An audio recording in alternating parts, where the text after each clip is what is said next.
You know what? You know what I just thought of? A lot of these guys are saying that is completely different. It just came to my mind, but I don't want to miss it.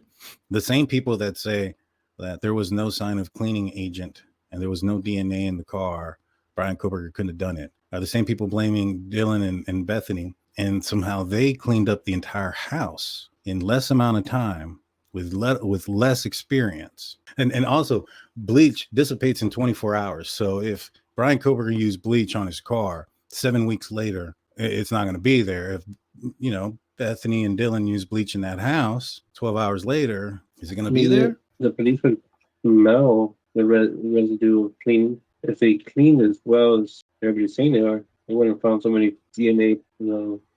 So people are saying that 8 hours is a long time. Plus others were summoned, and it's a long time to call 911. They somehow cleaned up the entire thing, didn't leave a speck of evidence, and yet Bryan Kohberger couldn't have done the same in 7 weeks with his car. It's just these crazy theories out there. Yeah, it's not just crazy theories. It's theories that don't make sense. If they cleaned up the area, there would be evidence of that cleaning. They were there within hours of this happening. It was within the day. They weren't there the next day, the next week, 7 weeks later. They were there that day, and that evidence would have been there that day. Yeah, there were no signs of cleaning really. I mean, we haven't seen the floors, but we can see through the evidence photos that inside the kitchen, evidence of the party the night before. Simple dishes. We see the takeout food on the counter in the Starbucks cups. I think the Starbucks are Dunkin' Donuts.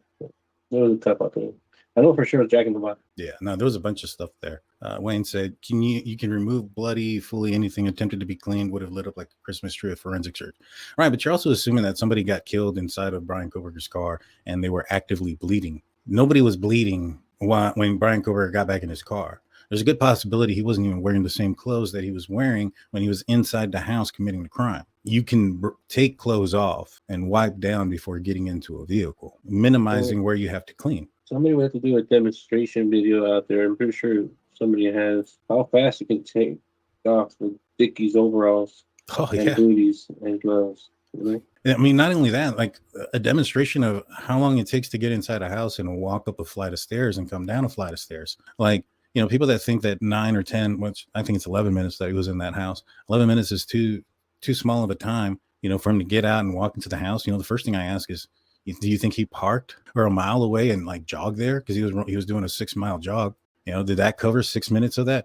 No, he went literally a few feet. Now, once you enter into the building, how many feet? And the house was small. How many feet do you think, or how many steps do you think it took him to go from the glass door to the end of the kitchen? Probably 4.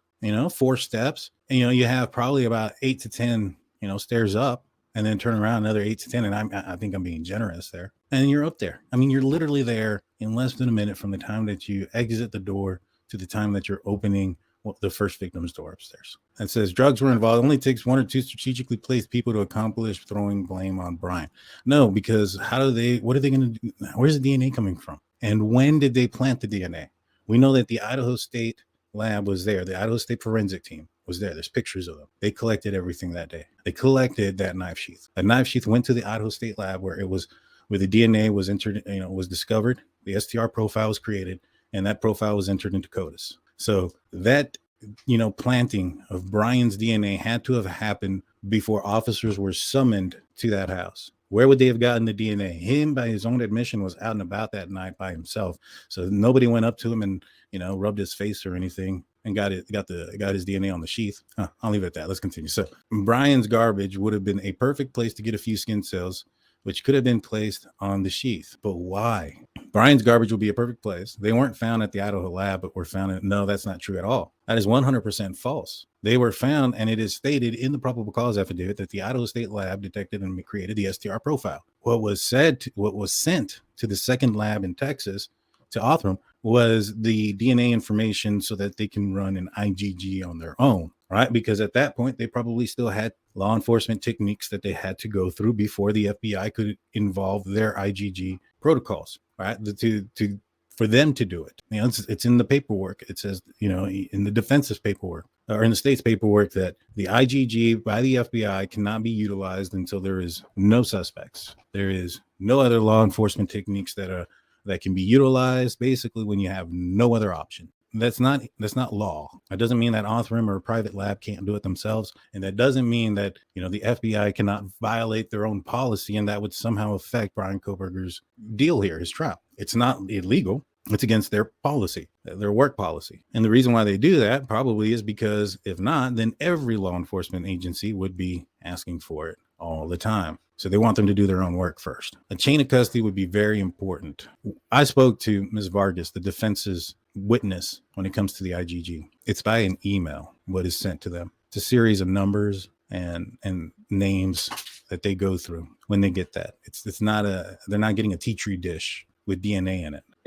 Petri dish. I said tea tree. I was going to say, well, not even that, but I was going to say, even if they got a petri dish, some of the officers wouldn't know how to break down the DNA. All right. Take some specific, highly trained scientists. This person says that the transfer skin cells are actually the only real evidence and should not even be put in trial. So here's the thing. Where was that? One, do they even know that that's what it was, skin cells? I believe it was called single source DNA, meaning that it wasn't mixed with anybody. Meaning if it was transferred there by somebody else, you would expect to see a mixture, right? What else do we know? We know that the sheath is facing down, and the sheath is made out of leather. Leather is usually typically waterproof. I know that I got my leather boots, and if I put them in the water, unless I got a hole in them, my socks stay dry. Blood and things like that wouldn't have gotten the under button of the snap bloody as you guys would think. Now, a lot of people have been commenting that thing should have been covered in DNA and blood and this and that if it was under the body. And the PCA doesn't say that it wasn't. It says that there was a single source of DNA in the buttons of the snap. Not that it was clean or that there was no blood on it or anything like that. Just at that location, there's some transfer DNA, if you want to call it that. Now, the other thing is, Blue, how hard do you think it would be to transfer DNA inside of a button snap? You know what I mean? Yeah, I mean, one of the things where just to get it to slide in there, you would have to know that you actually have it on the cotton swab that you're trying to transfer it over. Right. I don't even know how they would transfer. But if it was like a situation where it was an accidental transfer, right? How likely is transfer DNA going to get inside the button snap? Like that takes somebody touching it inside the button snap. Now, if it was on the outside of a door, on the handle, something that is,